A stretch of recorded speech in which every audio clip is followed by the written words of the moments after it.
This story is titled, My Brother Told My Girlfriend I Was Cheating. She left me for him. And now, the truth has finally come out. Hey everyone! Before we jump into today's video, I need your help. We've noticed the channel is losing some traction, and subscribing is one of the best ways you can support us. It's quick, free, and it helps us keep bringing you awesome content. Your support means the world. Let's keep this channel growing together. Thanks so much. Now let's start the video. Hey Reddit, this is going to be a long post, and I've been sitting here for like an hour trying to figure out how to start. I guess I just need to get this story out somewhere, even if no one reads it. It's been 5 years, and some crazy stuff just happened that brought everything back up. So yeah, 28 male, grew up with an older brother. Let's call him Marcus, 30 male. And when I say Marcus was the favorite child, I mean he was the favorite. You know those Reddit posts where people talk about their parents playing favorites? Yeah, multiply that by like 1,000. Looking back now, it's actually kind of insane how obvious it was, but when you're a kid growing up in that environment, you just think it's normal. Let me give you some instances of what I mean. When we were in high school, Marcus got caught stealing money from our mom's purse. Not just a few bucks, he took like $200. You know what happened? Mom said he must have needed it for something important and just let it go. Meanwhile, I got grounded for a month because I forgot to take out the trash. I'm not even joking. Or this other time. Marcus crashed Dad's car when he was 17. He was texting while driving. Yeah, really smart.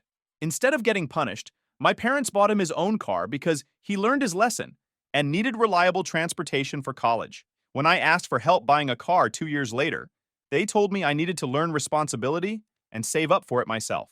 It wasn't just the big stuff either. It was all the little things too. Every single day. Like during dinner, my parents would ask Marcus about his day, his friends, his plans. They'd sit there nodding and smiling at everything he said. But when it was my turn, "That's nice," was all I'd get. After a while, I just stopped trying to tell them anything. Marcus knew exactly what he was doing too. He wasn't just some clueless golden child. Nah, this dude was calculated. He had this way of twisting everything to make himself look good and me look bad. Like this one time in middle school, he broke Mom's favorite vase playing ball in the house, which we weren't supposed to do. Guess who got blamed? Yep, me. Because Marcus told them I dared him to do it, and he was just trying to make me happy. I was literally doing homework in my room when it happened. The worst part was that smirk he'd get whenever he pulled something like this off. You know that look someone gets when they know they've gotten away with something? That was his permanent expression around me. But only when our parents weren't looking, of course. To them, he was this perfect, caring older brother who was just looking out for his little bro. It got to the point where I just accepted that nothing I did would ever be good enough. I could have cured cancer, and they would have asked why I didn't cure all diseases like Marcus would have. Okay, that's an exaggeration, but you get what I mean. The thing is, Marcus wasn't even that special. Like, he got decent grades, was okay at sports, had some friends, just a normal guy. But my parents treated him like he was God's gift to the world. Meanwhile, I was doing just as well in school, had my own friends, played sports too, but somehow that was never worth mentioning. I tried talking to my parents about it once when I was around 16. Bad idea. They told me I was being jealous and immature, and that I should try to be more like Marcus. More like Marcus. That was their solution to everything. It became this running joke in my head.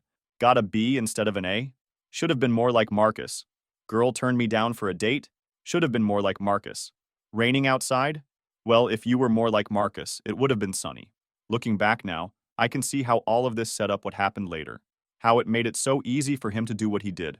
When you spend your whole life being the golden child who can do no wrong, I guess you start thinking you can get away with anything. And when you spend your whole life watching your brother manipulate everyone around him, you should probably see it coming when he finally turns that manipulation towards something you really care about. But I didn't see it coming. Even after everything I just wrote, even knowing what kind of person he was, I still didn't think he'd go as far as he did. Maybe that makes me naive, but I really thought that some things were off limits, even for him. Guess I was wrong about that too.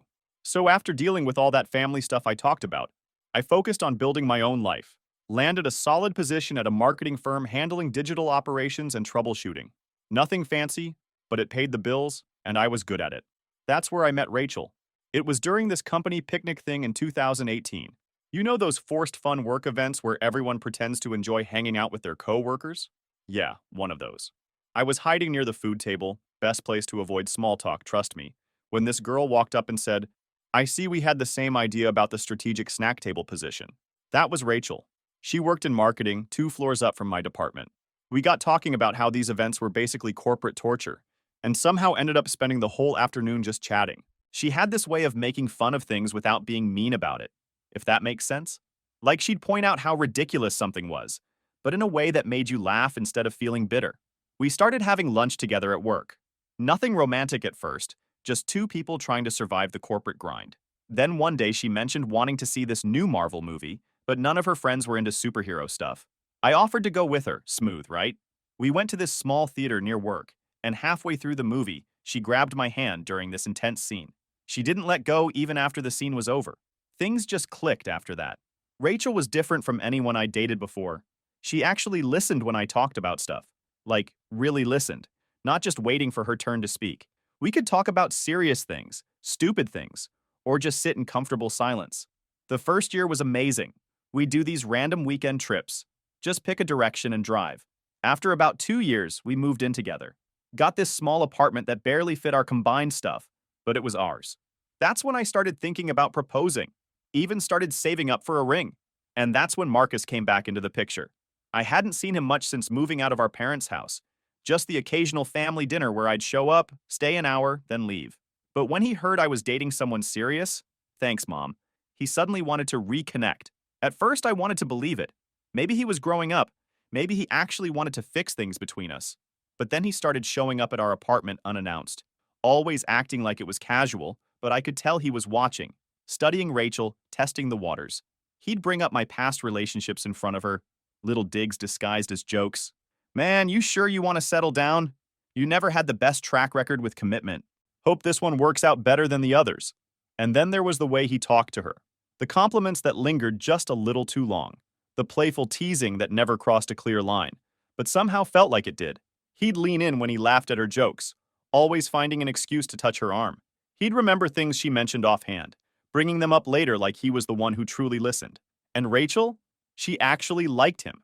Said he was charming, funny, thought it was sweet how he was trying to be a better brother. That's the thing about Marcus. He could make anyone believe anything.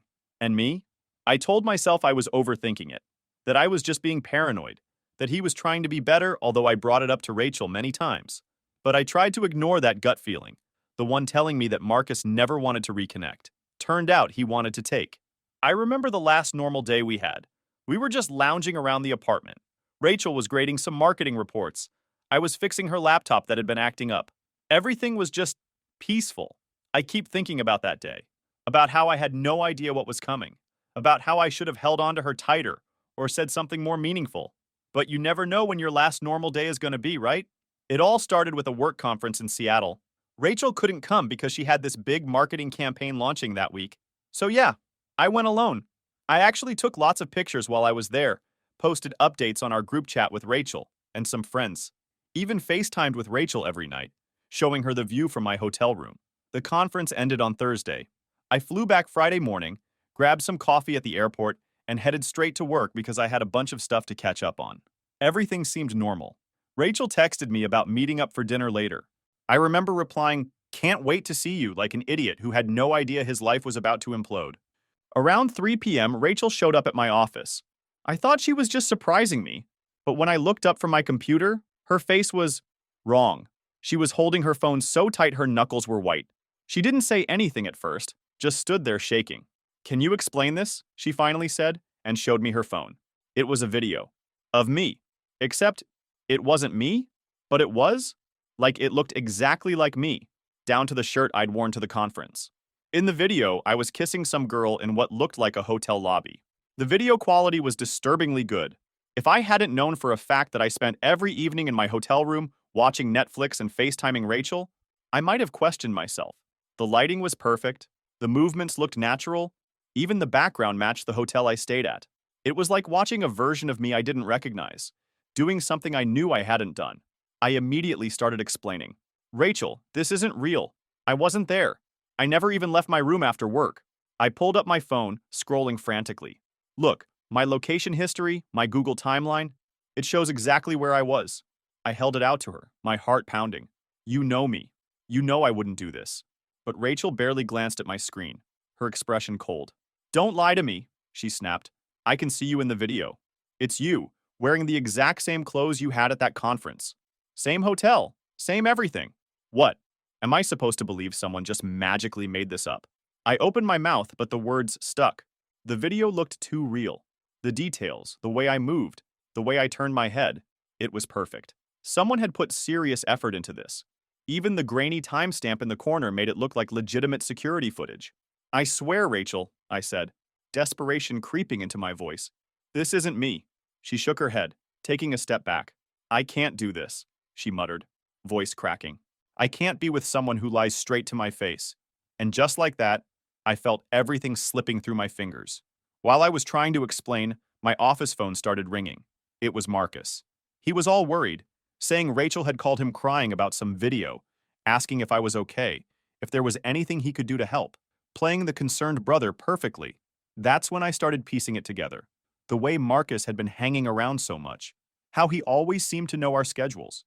He must have been planning this for weeks, maybe months. I knew he had a hit at my girlfriend from the beginning, but I still wasn't really sure if it's him. Rachel wasn't hearing any of it, though. She kept rewatching the video, pointing out details. That's exactly how you walk, she said. That's the suit you packed for the conference dinner. She was right. The details were perfect. Too perfect. Marcus warned me about this, she muttered, still staring at the screen. He said you'd try to lie.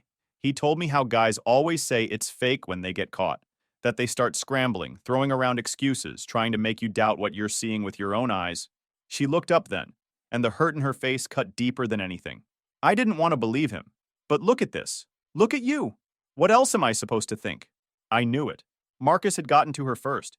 He had already poisoned her mind against me, setting the stage so no matter what I said, I'd sound like the guilty one scrambling to cover his tracks. And the worst part?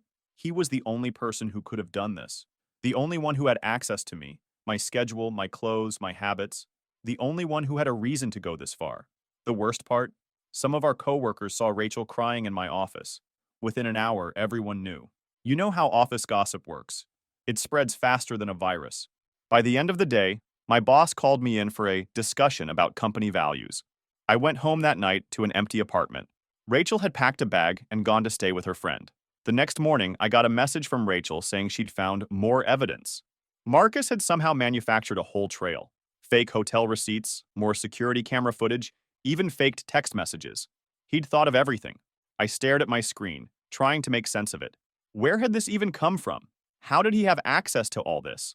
The receipts, the timestamps, the footage? It wasn't just some thrown-together attempt to frame me. This was deliberate. This took planning. And that's what made my skin crawl. The sheer amount of effort he put into this. The level of detail. How far had he gone? I couldn't just sit there. I needed answers. That night, I drove straight to Marcus's place, barely remembering the turns. By the time I banged on his door, he opened it with that same smug expression I'd seen 100 times growing up, leaning lazily against the frame like this was nothing more than an inconvenience. Wow, you look terrible, he said, smirking. Rough couple of days? I shoved past him into his apartment, barely holding myself together. I know it was you. My voice was low, dangerous. He just laughed. You think I have time to ruin your life? Please? You're not that important. I wanted to hit him. Really wanted to. My fists curled at my sides, my whole body thrumming with adrenaline. But that's what he wanted. He was waiting for me to snap, to give him an excuse to play the victim. Then explain the receipts, the footage, the texts. Explain how Rachel just happened to get a perfect trail of proof after talking to you. He just shrugged. Maybe she finally opened her eyes and saw you for what you are. Or maybe he leaned in slightly, lowering his voice like he was letting me in on a joke. You're just desperate to blame someone else because you can't admit what you did. My hands twitched, ready to swing. I took a step forward, and for the first time, I saw something flicker across his face. Anticipation. He wanted this to escalate. I forced myself to take a step back. If I hit him, he'd use it, twist it, turn it into something even worse. I exhaled sharply, my fists shaking as I backed toward the door. You're a liar, Marcus, and you're going to regret that. And you're pathetic. His voice was dripping with amusement. But hey, good luck proving it. I slammed the door so hard behind me that the walls rattled, but it didn't make me feel any better. That weekend was a blur. Rachel wouldn't answer my calls. My boss had put me on administrative leave pending investigation.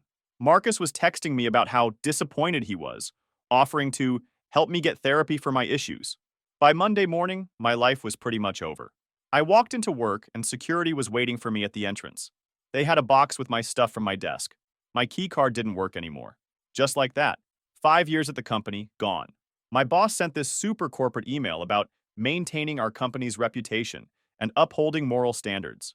HR followed up with some paperwork about how they were terminating my employment effective immediately. Nobody even asked for my side of the story. I tried calling Rachel again. Her friend picked up instead, told me to stop harassing her, and that they'd get a restraining order if I didn't back off. That hit hard. Rachel and I had promised to always talk things through, no matter what. Now she wouldn't even hear me out. Then my phone started blowing up. Apparently, Rachel's friend had posted something on Facebook about supporting her friend through a terrible betrayal. Tagged a bunch of our mutual friends. People I'd known for years started unfriending me. Got messages calling me every name in the book.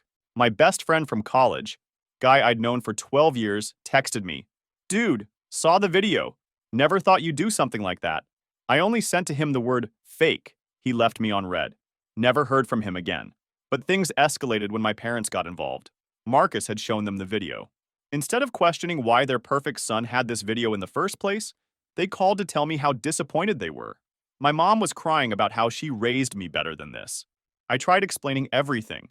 I showed them proof, my location history, the impossible timeline, the way Marcus had been acting strange for weeks. I pointed out all the inconsistencies, the details that didn't add up. But Dad just sighed, shaking his head like he was disappointed. You need to take responsibility for your actions, instead of making excuses and blaming your brother. Mom wouldn't even look at me.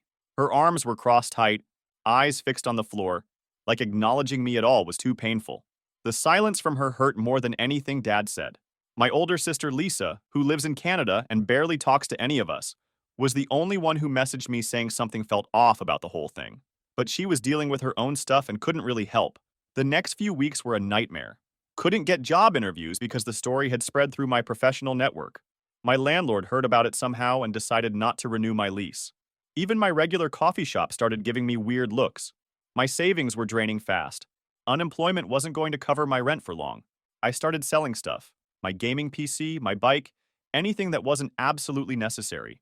Kept thinking about all those times I'd helped other people when they were struggling, and now nobody would even answer my calls. The only person who stuck around was my friend Mike from my gym. He didn't buy the whole cheating story. Said something about how Marcus gave him weird vibes. Mike was the only one who actually listened to me. One night, sitting in my half-empty apartment, Rachel had taken most of our shared stuff, I hit rock bottom. Staring at my phone, watching people I thought were friends share posts about showing true colors and karma. That's when Mike called. "Pack your stuff," he said. "All of it. I'm coming over with my truck." I started to argue, but he cut me off. "Look, man, there's nothing left for you here. My cousin owns a gym in Portland. Says he needs help running it. It's not marketing work, but it's something. We're leaving tomorrow." That's how I ended up throwing whatever I had left into Mike's pickup truck at 5 a.m. on a Tuesday. Left my key in the mailbox, drove away from 5 years of my life like it was nothing. That morning in Mike's truck, that was when my old life officially ended. Everything I thought I knew about loyalty, love, family, it all changed. But sometimes you need to lose everything to see who's really got your back. Portland was nothing like I imagined. Mike's cousin Dave ran this old-school gym in a brick building that had definitely seen better days. No fancy machines or smoothie bars, just basic equipment, free weights, and regulars who'd been coming there for decades. First couple weeks, I slept on Mike's couch.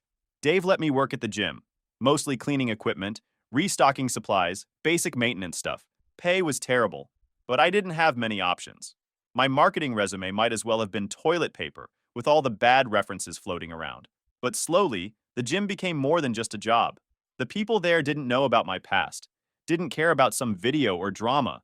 They just cared if you showed up, put in the work, and treated others with respect. Mike and I talked about opening our own gym, something better than Dave's outdated setup.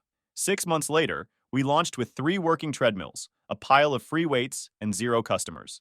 My marketing? Just flyers in coffee shops and blind hope. The first month, we barely covered half our expenses, but word spread. People liked our no-nonsense approach over the fancy corporate gyms. I started helping beginners with their form, realized I was good at it, and began offering personal training. Losing my marketing career might have been the best thing that happened to me. Less money, but for the first time in forever, I was actually happy. But my life really changed when I met Anna, a kindergarten teacher with a wrecked spine from working with kids all day. She showed up at the gym nervous, admitted she had no idea what she was doing, and by the end of our session, she asked to train with me specifically. Over time, our sessions turned into conversations. I looked forward to them more than I wanted to admit. When Mike pointed out how much I talked about her, I realized I had feelings. Next session, I asked her out, and she just smiled and said, "I was wondering when you'd ask." Dating her was different. She never pushed about my past, just waited until I was ready. 6 months in, I told her everything, and instead of questioning me, she just hugged me and said, "Thank you for trusting me." That's when I knew she was the one. Then we moved in together.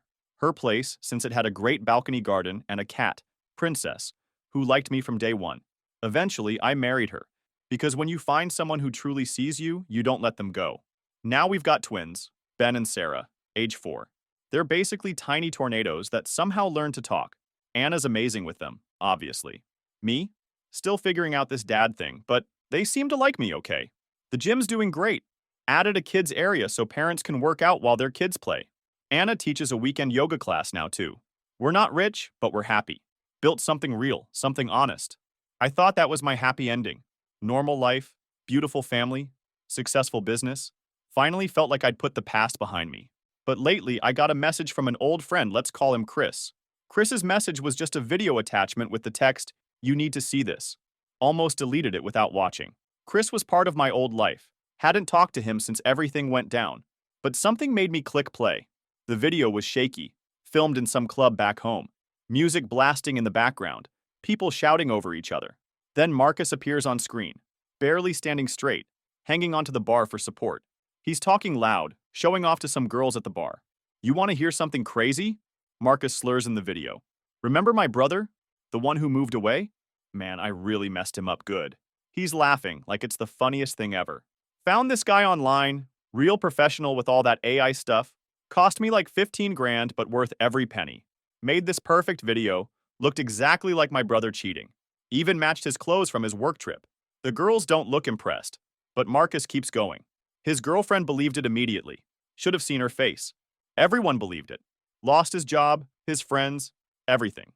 Just like that. He snaps his fingers and almost falls over. Best part? Nobody even questioned it. My parents still think he's the bad guy. They don't know their perfect son paid some Russian dude to make fake videos. More laughing. Chris's voice comes from behind the camera. "Dude, that's messed up. Why would you do that to your own brother?" Marcus gets this weird look on his face. Because he had everything I wanted. Good job, nice girlfriend, everyone liked him. He didn't deserve any of it. I just fixed things. The video ends there. I knew he was behind everything, but I still watched it maybe 20 times, replaying every word, every smirk. And then it hit me. $15,000. My brother spent 15 grand only to destroy my life. Not just on fake receipts or manipulated messages, but on something bigger. The way the video was made, how seamless it looked, how even I had doubted myself for a second. This wasn't some cheap trick, this was something else. I felt my stomach drop. That's when I finally understood. Just sat there staring at my phone, my mind unraveling, until Anna found me. She watched it once, got real quiet, then asked what I wanted to do. Before I could answer, more messages started coming in. The video had spread. Chris showed it to some people at the club. They shared it around. My parents called first. Mom crying so hard I could barely understand her. Dad trying to apologize but not really knowing what to say. Kept talking about how they should have known and how could Marcus do this. Like they were the victims here. Then came the messages from old friends. Lots of, "Man, I'm so sorry, and I should have believed you." Each one felt like a slap. "Where was all this support 5 years ago?" Rachel messaged too.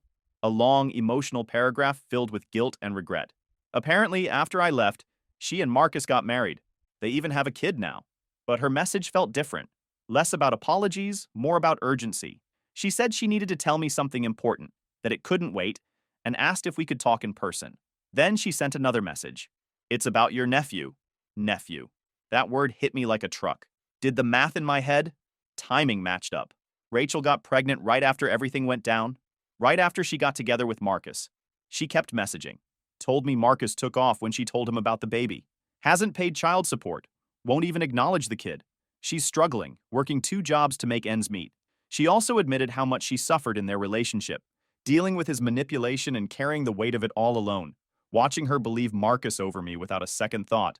Part of me wanted to feel satisfied, like she was finally getting a taste of what his manipulation felt like.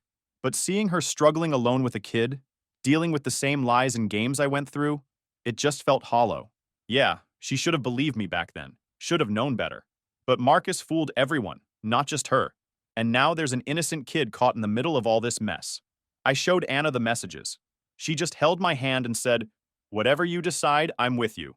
That's the kind of person she is. Doesn't tell me what to do, just supports whatever choice I make. Mike came over when I told him what happened. Brought pizza, sat on our back porch while I tried to process everything. Asked me what my gut was telling me to do. "The kid's innocent," I said. "He didn't choose any of this." Mike nodded. "So what are you thinking? Spent all night talking it through with Anna?" She pointed out something I hadn't considered. This could be a chance to break the cycle. Show my kids what it means to be a good person, even when people hurt you. Next morning, I called my lawyer. Set up a trust fund for the kid, enough to cover education and give him a good start in life. Made it clear, the money's for him, not Rachel or Marcus. Monthly deposits, but no contact. Don't want to confuse him about who's who in his life. Rachel messaged again, asking to meet, to explain everything. Anna said I should do whatever gives me peace. But honestly, I don't need explanations anymore. The video showed me everything I need to know. My parents keep trying to visit, want to meet their grandkids, try to make things right, but I can't risk letting them hurt my children the way they hurt me. Some bridges stay burned, wrote Marcus a short message. I saw the video. Money's been set up for your son's future. Don't contact me again. He tried calling multiple times, left voicemails about being sorry, about changing, about wanting to make things right. Deleted them all without listening to the end. Tomorrow I'm taking Ben and Sarah to the zoo. Anna's packing a picnic. Mike and his new girlfriend are coming too. That's what matters now. The family we chose, the life we built. The truth came out, but it didn't set me free or give me closure or any of that stuff. Just confirmed what I already knew. Sometimes there's no fixing the past. You just have to build something better for the future. Final update. Thanks guys for sticking with this story. Here's how everything turned out. It's been 3 months since Chris sent that video. Life's different now, but not in the way I expected. Getting your name cleared after 5 years isn't like in the movies. There's no big moment of victory, no satisfying revenge scene, just a lot of complicated feelings and messy situations to deal with. Rachel keeps sending photos of her kid, my nephew. He's got the same dark hair I had at that age. She says he loves dinosaurs and wants to be a firefighter. Each photo feels like looking at what could have been, in some other version of my life where things went differently. The trust fund is set up properly now. My lawyer made sure it's airtight. Money goes directly to education and basic needs. Rachel can submit receipts for reimbursement, but can't touch the principal amount. The kid gets control when he turns 21.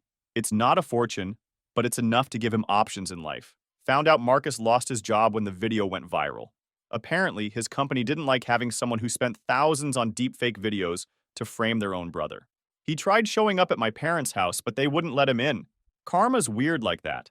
My sister came to visit last month. First time seeing her in years. She watched the twins playing in our backyard and just started crying. Said she should have done more, should have known something was wrong. I told her she's the only one who even questioned things back then. My parents still don't get it.